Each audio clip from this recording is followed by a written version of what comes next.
How should a person address a judge in court?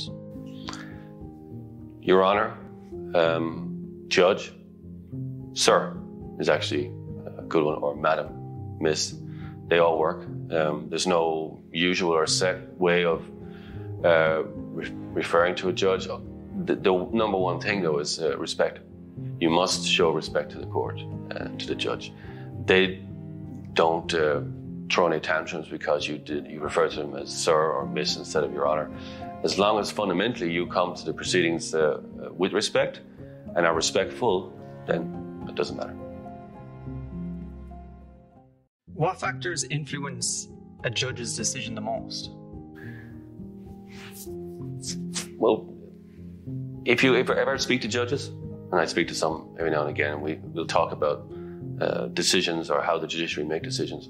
The really good ones will say that they will ask themselves questions prior to making a decision. And one of the questions they'll ask is, am I going to give this person a penalty, certainly in criminal law, that is easier or nicer because they're well-dressed, or am I going to be harder on that person because they're not so well-dressed?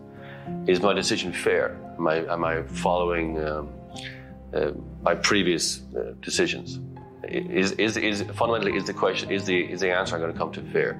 And if it is, okay, I'll move forward with that. If it's not, then maybe I should reassess what decision I'm going to come to. How do judges think?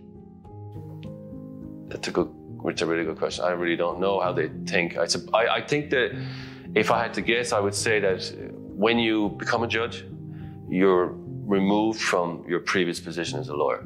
You're no longer a lawyer. You're now a judge. And when you're a member of the judiciary, you're in a kind of elite club of people. Access to that is restricted, and there's certain norms and behaviors that are expected of you once you're there.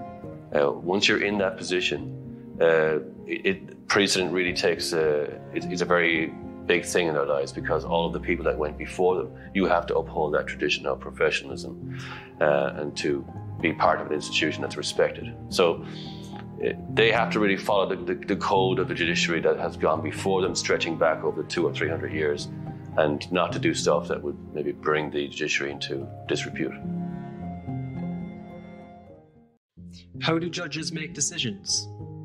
That's a good question. There's a lot of issues there. Again, it's precedent, it's case law.